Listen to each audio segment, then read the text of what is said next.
What's up everyone, it's Jan Bors, New Humans of Eurovision Show, 26th episode, and today I'm going to focus on Serbia. And I was talking with their assistant head of press or deputy head of press from Serbia, from Serbian delegation, about how is their approach towards Eurovision, how Serbian takes Eurovision in general, but not just the Serbians living in Serbia, but the Serbians outside of Serbia, and what is the approach of the delegation to reach them all.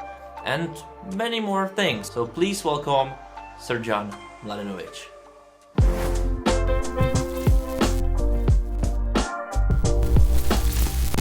So, hey Srđan, I'm really glad you're here with me, and you're about a week to depart to Rotterdam. How do you feel about it? Hey Jan, nice to see you. As you said, it's really close time. Finally, we're having Eurovision this year. And it's final preparations. We are shooting the last stuff we can shoot. We are recording the last pieces of part of the songs, and practicing choreography and all that. It's like in the final stage. So yeah, actually in a few days we are heading to Rotterdam. So it's finally here. Yeah, and it's a lot of work for you. As I remember, as the head of delegation or former head of delegation, I always had so much work before everything started, and then kind of lesser work when I was there on place, of course. But for the press people, actually, it was vice versa, kind of less before and lots of after. But this year is very special. And you should have a lot of works probably before and after. How is this year for you, especially when there was no pre-parties and no actually normal concerting or whatever? What can help you? Yeah, actually, for us it's always work. We are working before Eurovision and we are working after. I mean when we are there until the final actually, and a little bit after that if you have some success, of course.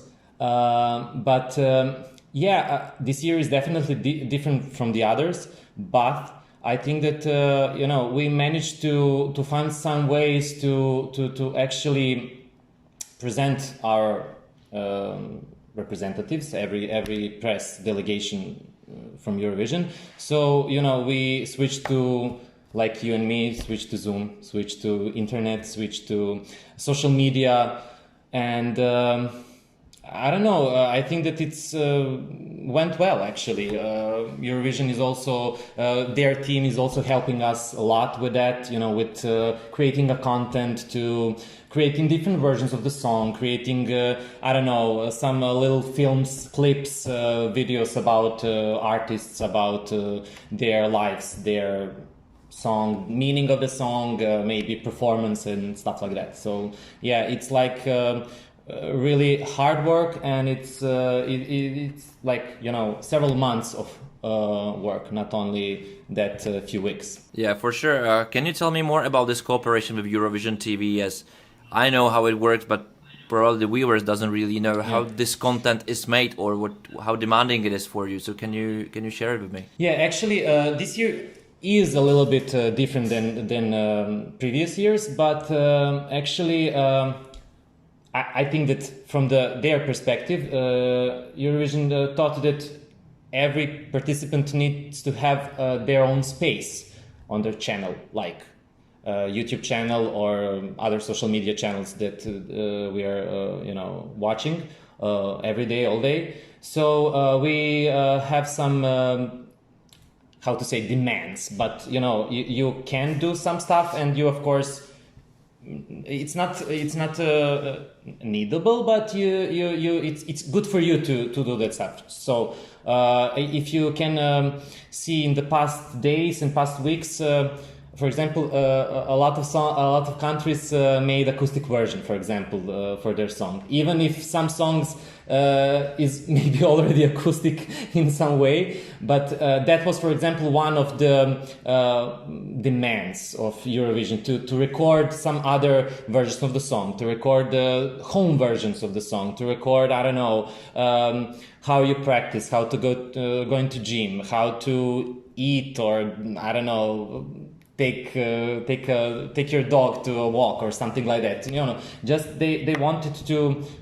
Actually, they want to try to connect the artists as much as they can with the audience, with the fans, because they actually can see them at all. You know how Eurovision pre-parties is important in that Eurovision bubble world. So we don't have it this year. We didn't have it last year, and we need to find some ways to approach to the fans differently. Yeah. Yeah. How differs your approach to the fans abroad? And not just speak. Maybe there are two categories, like the Eurovision bubble, as you said, and then you know the fans of Eurovision, which are maybe not a regular, like hardcore watching every interview and everything. So if you have those two different approaches for those two groups, and then how it is your approach for your domestic market, for your own viewers. Yeah, it is different, definitely. But if for now, for the domestic public, it's like you know, we are not sending.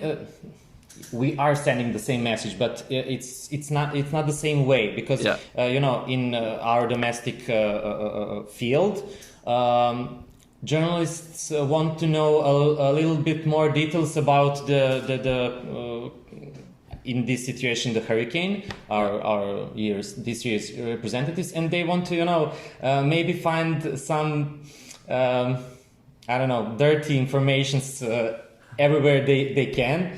But on the other hand, with foreign journalists, and especially with Eurovision fan-based journalists, they're much more. You can feel appreciation of the song much more than in the domestic media, because you know it's like you can judge. You mostly judge your participant more in your country than it's judged in other, you know, foreign countries. So it's a different approach, and it's definitely more. I don't know. The thing I do is that I'm really focused on the foreign journalists and Eurovision bubble bloggers, journalists. I don't know, fans. So yeah. It's focused on them right now. But I need to say that in some I don't know time of the Eurovision process, and that time is coming. We are approaching also to the third part. How to say, third part of the group of people, and that's our people from abroad. So it's also a special approach to them. Like Serbians, people from Serbia. That yeah. So that, you know, for example, you have I don't know, your semifinal, and you of course thinking about going to the finals, and you think where you can, I don't know, take votes from which country most than the other, of course, and of course the diaspora is important in that way. So you need to think about them. And you need to send a message for them, of course, in the other different way than for I don't know, Eurovision fans, because they are not Eurovision fans, you know. Actually, mostly they are not. Most of them are just like regular people that watch Eurovision probably, but they want to, you know, cheer for their country. It's not because they are Eurovision fans, they want their country to succeed. So it's a different approach for that people, definitely. Yeah. How does this approach actually looks? That I'm really curious about, like how. Yeah, actually, you're using other TV stations. That's actually really popular in around our people from abroad. So you are sending the trailers, you're sending, you know, of course, the song, you're sending maybe some interviews or doing interviews with them, with that journalist from that TV stations that is actually, for example, in Serbian, but they are living in Germany, or they are living in Austria or Switzerland or something like that. Yeah, in some other country where we have a lot of our diaspora. So and of course the approach is in Serbian. So it's interesting to approach to someone in I don't know, foreign country, but in your own language. So yeah. Yeah, that's really really funny. Like how Serbians from other or different countries differ from Serbians from Serbia. Can you see it, or they're it's not just different? No, of course not. They're not different. They're just living there for I don't know, few years or maybe 10 or 20 years. But they're living there, so they're watching their the domestic TV shows, domestic channels, and they're having that like satellite channels. And they are watching, of course, I don't know, Serbian television or some Serbian TV station, but they're having their own in that regions. So you need to approach them from that TV channels and radio stations and newspapers. Actually, we have, I think, one newspaper that is going that's from Germany, yeah, and it's totally in Serbian. So yeah. You're finding that ways to approach and to meet the people with your artist for that year, of course. Yeah, and then maybe really helping you out. Probably this is a strategy which is just ongoing. Like it's not the first year you're doing it, but as I was searching how Serbia in past 5-6 years was successful at Eurovision, you see that all the time it was like borderline qualifier, or a little bit up, like qualified with just 9th place or 7th, something like this. Why do you think this is happening? But it's interesting. For example, you can see that sometimes our result is better if you. I don't think about the strict position in the finals, but for example, you said just several years we are to middle border qualifiers or in that spot from 6th to 10th place in the semifinal. But sometimes we get a lot of televote in the finals, and we sometimes it's like that big gap between jury votes and televote for Serbia in the past few years. Actually, I think that we are always in that near to top 10 televote. Actually, I think that it's always about 11th, 12th or 13th place from the televotes, and then the jury votes just drop that, and we are, I don't know, like last year, or actually the year before, we were like 18th or 19th, but the results are different from the juries and from the public. So one of the reasons why we are so focusing on the domestic public and our people living in other countries is mainly because we want to, not assure, but to have better chances to get as many televotes as you can get, because we are not if you watch the previous 5 years history, we are not so good with jury votes. So yeah. So is this a strategy? Even if it's strange, because even if you have, for example, a great vocal, you have that phrase that people often use, like it's a jury song. It's a song that will get a lot of points with juries, but not with public. And I'm not agreeing with that actually. But there is some, of course, there are some songs that you actually know that it's probably going to be more successful with the juries than the televotes or versus.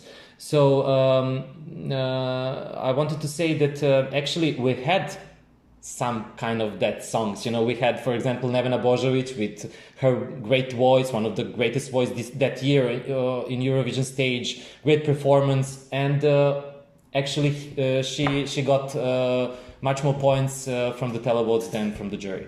So it's not a rule. Yeah, the competition is really tough. But I'm really curious. Let's get back to my previous question. I'm really curious how your public in Serbia takes Eurovision. How Eurovision is taken in the country. Like, it's a serious project or not that serious? Like, how is it? Yeah, in Serbia, everything is serious approach. Yeah, so it's serious approach. You know, we have that. No, I mean how public takes it. Like, I don't question your approach towards the media. No, I know. I understand you. Of course, I really understand you. So we are all watching that, and we are all waiting for that, and we sometimes expect more than actually can be done. So I think that maybe it's because we didn't participate in years. If you remember, after breaking up of Yugoslavia, I think that last participation was in 1992, and after that we had a gap. That big gap between not participating from 1992 to 2004. Then we was Serbia and Montenegro, and it was our first participation after 12 years. And Željko Joksimović with Lane Moje almost won that year. Ruslana won. He was second. So that was a huge thing here in Serbia and in Montenegro that year. And for 3 years, I think we was like going together.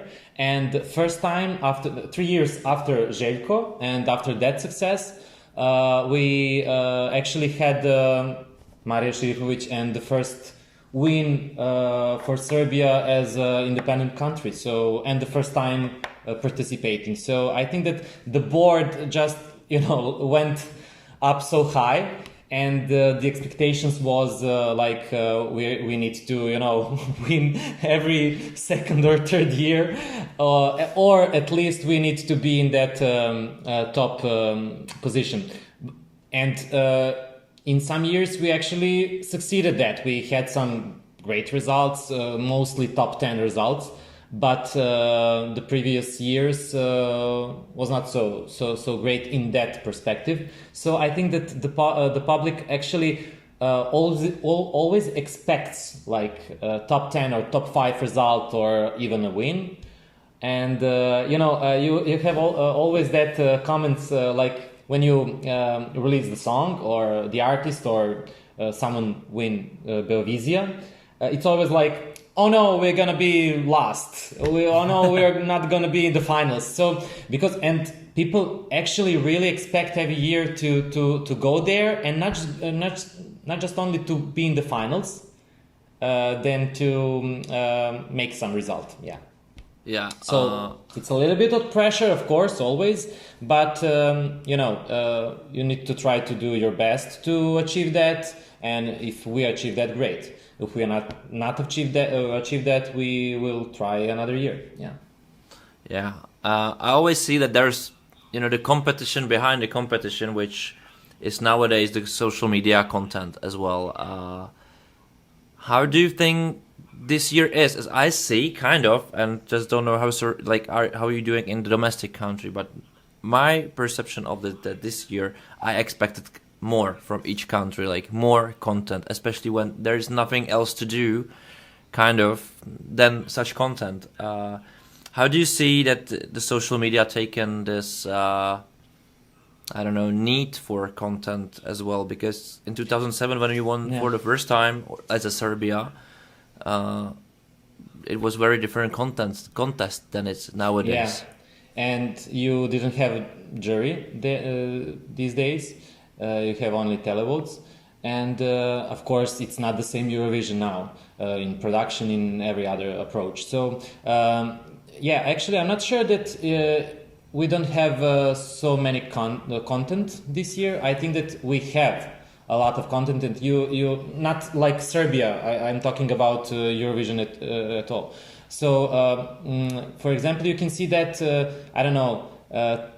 on Twitter. So that's the place you can find a lot of interesting stuffs and other approaches. We started to actually as a Serbian team. We started last year to approach differently on different social media with different messages, with different content writing, with different using their material from that. That social medias, and you can see, for example, from our Twitter account last year and this year, of course, how many other delegations started to run it in different ways, because when you start to do something different and the audience actually loves that other kind of conversation. It's not. It doesn't need to be all the time, strict, and you need to have the rules how to write something and how to say something. If you change it a little bit, if you try to be, more approach to regular people, to talk to that people, to answer, I don't know, with some line or some kind of video to them, they will enjoy that, and they will return to your content, and they will return to your account, and they will ask for more. So I think that it's really important to actually think about that. Basic, regular people, basic, I know. I mean, I got you, yeah. The people it's really always hard to say like the big group. Yeah, and it's actually, that's Eurovision. That people is Eurovision. They are watching that all the time. They are waiting for the songs. They are, reacting. They are predicting. They are, I don't know, dealing with that from their every day. So you need to. You need to understand that, and you need to talk to that people and to share some content with them that it's going to be interesting. And I think that's the main thing. Yeah. And how do you deal? Yeah. How do you filter this to Hurricane? Actually, to those three awesome girls. How do you do? Because that's another part of your work as well. It's not just to talk with the public, but as well with your representatives. Yeah, I'm working with them almost every day. Not only for press, other content, of course, recording, choreographies, documentaries, lots of stuff. And actually, this year and the previous year, as they won the Vizia, of course, it's always great to have that kind of artist to represent your country. It's good material to create good and interesting contents for the social media, for example, or for, I don't know, websites or interviews or stuff like that. I'm not saying that some other artists are not, but in that you can use, for example, a group like Hurricane, and to try to do that different approach, kinky approach, maybe something that it's not so ordinary, something that it's not so strictly, formally. It's not always like that, of course. You need to, think what will you do with every participant and every representative, and of course that you're not going to do the same with every of that representatives. So this year is actually really great for that kind of creating content, to have someone like Hurricane, because I think that they are really popular in the worldwide public, and they're interesting. People who want to talk with them, want to share, I don't know, connections, ideas, interviews, lots. We're doing so much interviews that we need to, in one way, like throw the line and just. Yeah, and how was the difference between the domestic? Yeah, how is the difference between the domestic interviews or stuff you're doing, creating, and then the stuff you're creating for abroad? Yeah, actually, they're using also a lot of. They're having a lot of TV shootings and similar stuff. print shootings, also interviews, but we're trying to do that in person, you know. For now, for the foreign journalists and foreign public, we are doing online interviews, and for the domestic, we are trying to do as much as we can in person, because it's more approachable. Maybe it's good that you can see the girls live, not only just from the camera angle, or maybe low Wi-Fi network and stuff like that. So yeah, that's always annoying, but that's what else we can do anyway, you know. How of course. did you switch to this, and how did you, because last year no one expected, not like that time of the year we already did, but never expected that it will last so long, and it was very, very hard. How was your approach, or how was your strategy, or how did you had to change your strategy, and has this crisis management thing towards the media when they canceled Eurovision? Like, how was this time for you when this happened? And can you describe how this period of time before you announced Hurricane again, how it was for you? Actually, I need to say that of course that everybody was sad that Eurovision was cancelled last year, and we kind of expected that actually in the middle of April, maybe before that, and it wasn't cool, of course, but in that time of the year, every country had so much problems and so much worries about coronavirus, so Eurovision needed to be put on a side, and we all started working from home. We are live program, you're a television live organism, so you actually focused all your energy you focused on creating content that it's needed to be created, firstly, you needed to create just the basic content, to see is it possible to take on air live, or is it possible to create some TV shows that it's regular TV shows, and in that way you just put Eurovision on side for several months, because you had in that period you needed just to think about health, and you needed to think just are we going to make it through these months? So all focus was on that, on coronavirus, on dealing with that, and trying to live with that, and to learn how to live with that, of course. And after that, like when we started to receive emails from DBU and our conversations that they will try to do Eurovision this year, and that we will have that different scenarios and approaches. So we kind of started to think about that, after, I think that that was like maybe in September, October, something like that. Yeah, not before that, definitely. We then talked about, we actually started to talk about Eurovision, maybe Eurovision next year. And in that way, we, probably knew in that period that we are not going to be able to organize Beovizia once again.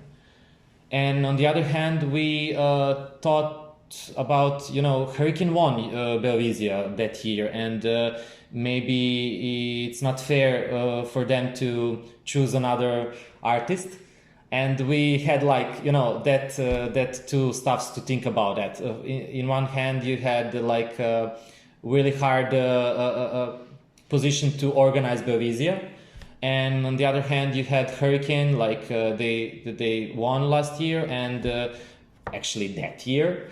And they were popular in Serbia, in Balkan. We received a lot of positive comments and feedbacks about them from the Eurovision bubble fans, and we just decided to go with them because definitely we in that period we didn't want to risk to organize festival, you know, and we had a lot of big number of new infected people every day, and we just, you know, we always in that situation the health is on the first spot, so you can think first, of course. So every other stuff is like below. So and firstly we wanted to actually I remember that we not had a problem, but had a little problem with that. We wanted to give people something. You know, if you don't have Belvisia, let's put some kind of show if you can, if we can. If the situation is better, we will try to, you know, organize something. And we actually in the first we wanted to organize some kind of, I don't know, special Belvisia with only Hurricane and only maybe 2 or 3 songs that they will sing and present to the public, and maybe the public can once again choose the song as they choose the artist and the song last year. This year it will be also cool.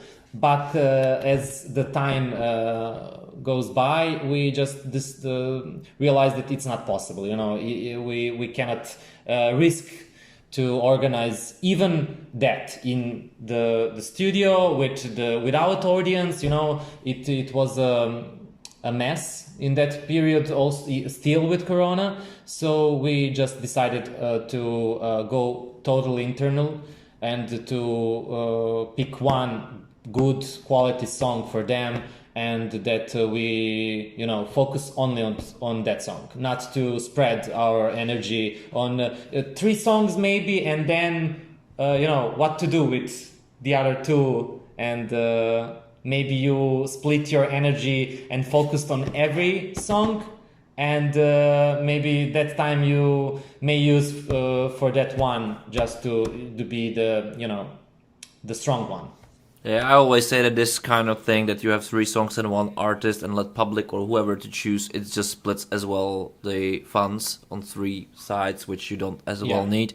But that's just my thing. But you mentioned Belvisia, and how did public, and how was your approach towards to tell public that this is going to be internal this year, it's not going to be Belvisia? Because I'm sure that Belvisia is very important for not just television, but as well for public and the artists to happen. So how hard it was for you to communicate this in a really good, understandable manner? Yeah, it wasn't that hard. Really, it was hard for us to decide that we don't have Belvisia. But in you know, in that press release kind of situation, we just, you know, explained it like I said it to you.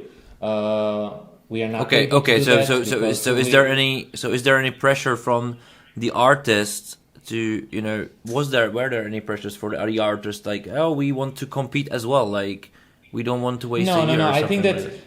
No. I think that everybody understands this situation, and everybody understood in that time of year. So you know, we are all focus on, you know, first on the health and everything else. So I think that it was the right decision. We will of course try to do Belvisia every year we can, because I think that that kind of festival is important not only for Eurovision. Maybe you will choose some song that you know will have some great result, or maybe you will not. But I think that it's important for the domestic musicians, you know, to have some kind of representation, you know, some kind of spot.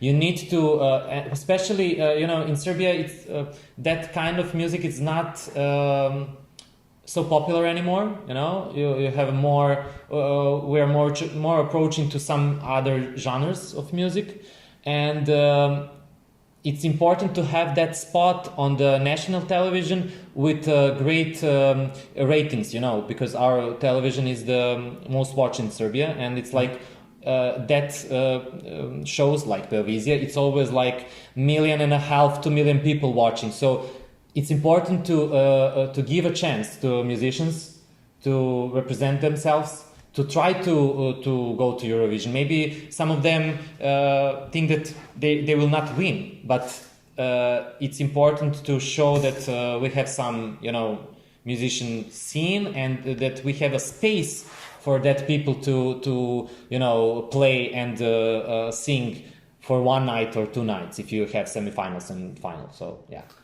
Yeah, that's very important, I think, for the rest of the countries as well. How, from your position, is to work with, I don't know how many artists actually was there normally, like 17, 16, something like this, like... Last year and the year before, we had, I think, the 2 semifinals with 12 participants, so 24 songs. Yeah, last year, yeah. Yeah, how does this work when you have 24 artists and you have to, you know, shatter your focus to 20, like divide it 24 times, because you need to have all of them probably equally taken, and they need to understand how does this approach and how is actually is, and how does it help you when somebody wins that you already have the connection with that person. Like, how is this? Yeah, actually, it is important. For example, I worked with Sanja, you know, in 2016 closely, and we are knowing each other for like 5 years. And of course, that it's easier when you have an artist that you know, or you already done some kind of business with them. So, but you know. You have, of course, examples that you have some representatives that you never knew before or you just met. And it's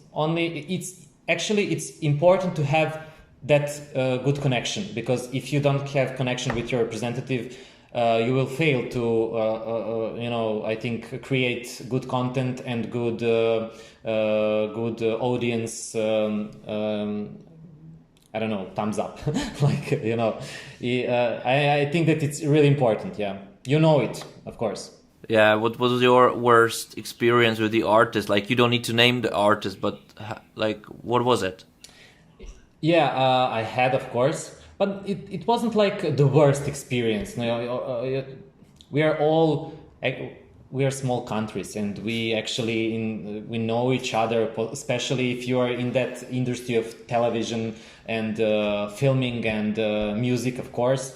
So it's not you had maybe some demands, or maybe somebody thought that it's, you know, much more diva than it should be, or stuff like that. But it's like, you know, it's stuff that you need to deal with. It's my job, you know. I need to try to find a way to connect with that people and to communicate with them, and it's not that their fault, you know. They need to be themselves, of course. And your job is, if it's not so good for the public or for the Eurovision bubble public, you need to try to communicate with them and to explain them what's the better way. But you cannot pressure them, and if you pressure them, you know, it's not going to be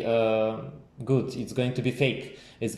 Public will see that, you know. People can feel that, you know. You have that artist that you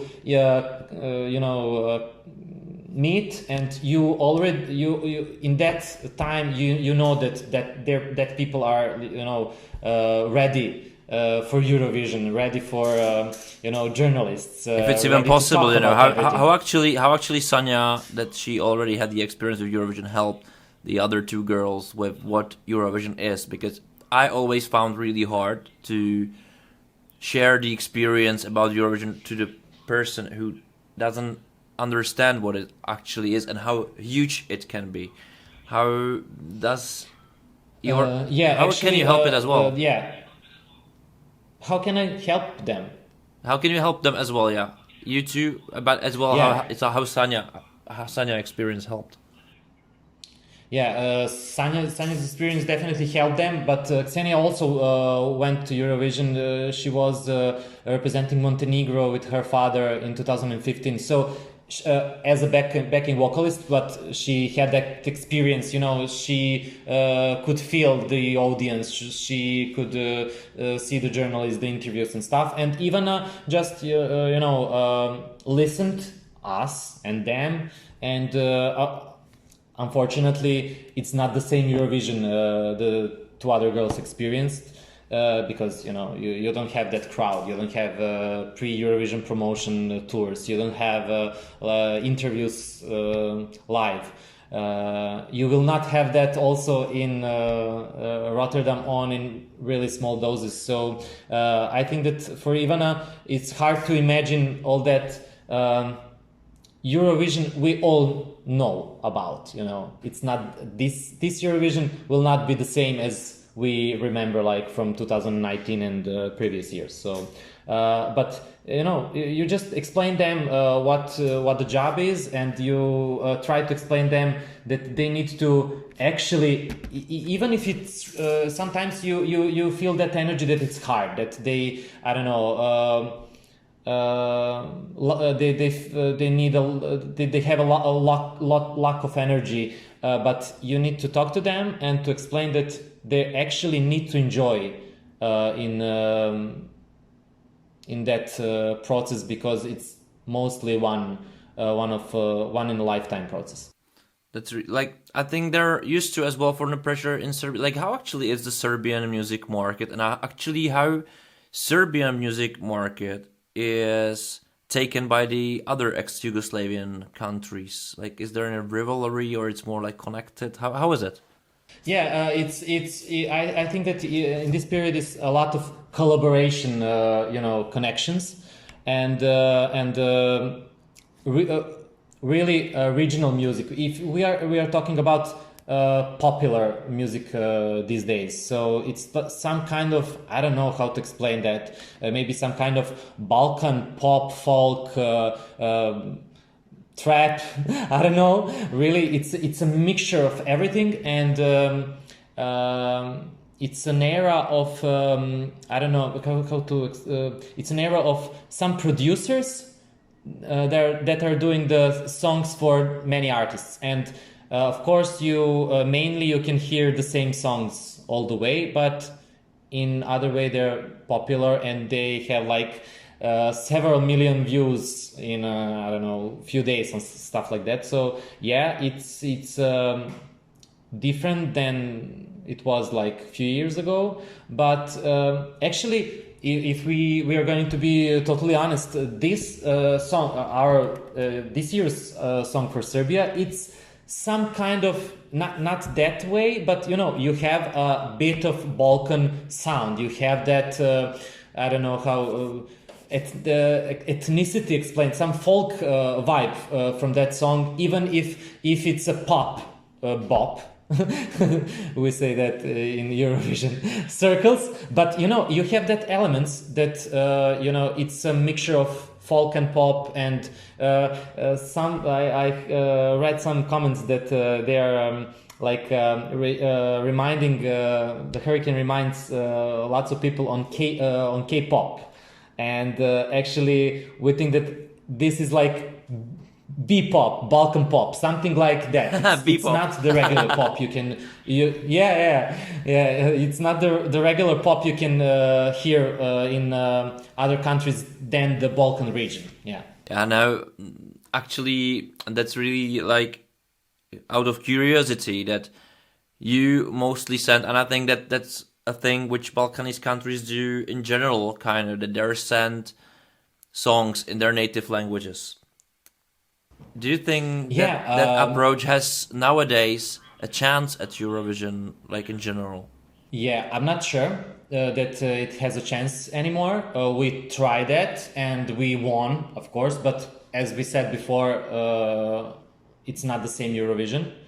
And actually, I think that lately I watched the list of the winners, and I think that only Serbia in 2007 and 10 years later Portugal won with totally the song in their language, but not using English parts or something like that. So it's hard, definitely, and I understand that actually, but I'm not sure that you need to always approach from that perspective that if you don't have a English song, you will not be successful, because it's not true.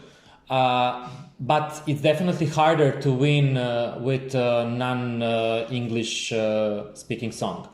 But you know, maybe the mixture of that is some kind of a good approach. I don't know. I'm not sure. Every year is different, definitely, and you know, you need to have something more. It's not just the song. It's not just. It's everything. It's the artist. It's the staging. It's the meaning. Maybe it's that kind of feeling that year. You know, we all talk that, for example, Eurovision is back, but we cannot predict what the people will actually experience when the Eurovision actually starts. You know, we don't know that are people going to be like you know, feeling the maybe meaningful songs and sad songs and songs about, you know, appreciation and love, or they are exhausted of, you know, bad feelings and sad feelings, and they just want to have fun.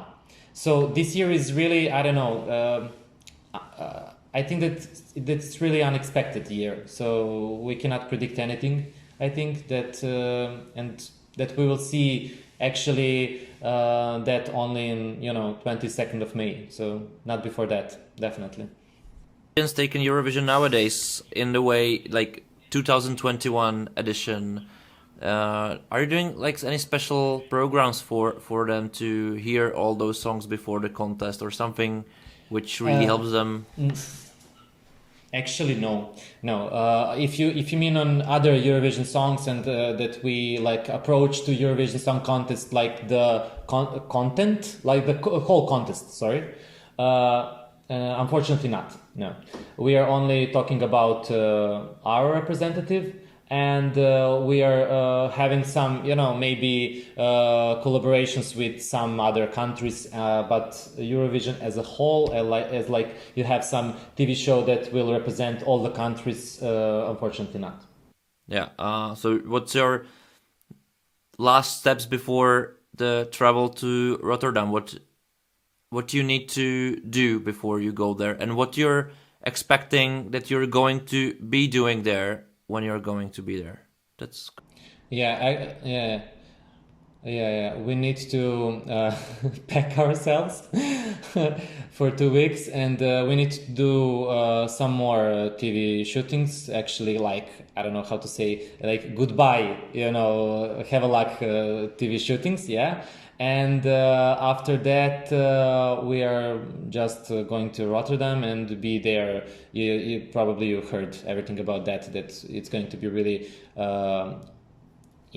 strict and scheduled, and we are going to be in our hotel and in the arena, and that's all. But you know, we need to understand that it's a need if we want to have the live shows. So, and if we want to have audience in the arena, and we want to have like all the artists on the stage. Unfortunately, without Australia this year, but you know, it's the rules, and we need to stick to them because we all want that show to be broadcast live. Yeah, that's for sure. But what you're planning, if you already know that the regime will be that strict that you actually going to be just at the hotel and then in the arena. So have you already set some kind of plan? What are you going to do? Because like, I don't know, guys, if you can understand, but being at the hotel for 2 weeks without possibility of moving too much, it's like being in a prison. Like, it's not that funny as it sounds for a first time. So definitely, and actually, you know, of course that we're gonna miss that old Eurovision when you can go to, I don't know, Eurovision Eurovision.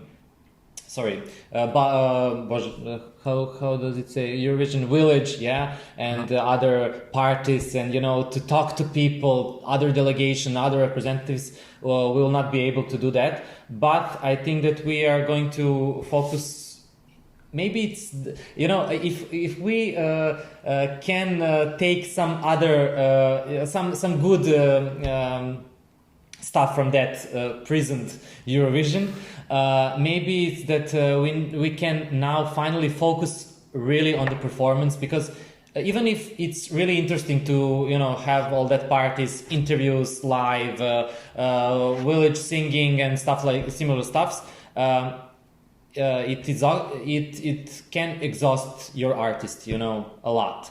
So maybe this year they can be a lot calmer and they can focus more on the song, on the stage. We're going to do a lot of, you know, practicing there every day. In the hotel, we are going to do choreography stuff, because the girls have a bunch of choreography, really, from the start to the end, like every going second to be a of that, dance year. like, yeah, it's going to be, you know, like you take breath on the first second and then you take another breath and at the 2:58. So yeah.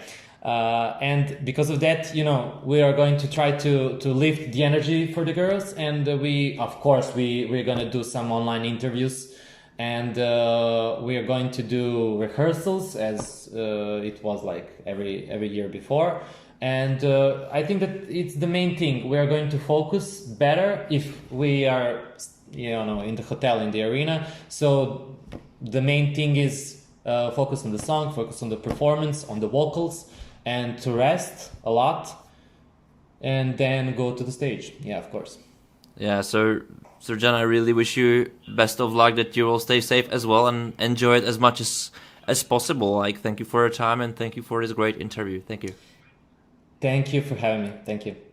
Well, and it was Srđan Mladenović telling me all the stories behind the camera, so I really hope you find it very inspiring, you find it very informational, and that you like it. Please write me in the comments below what do you think about this interview, and don't forget to subscribe to the channel, share the video, pump the like button, and I'll see you next time. Thank you for watching, guys. Bye.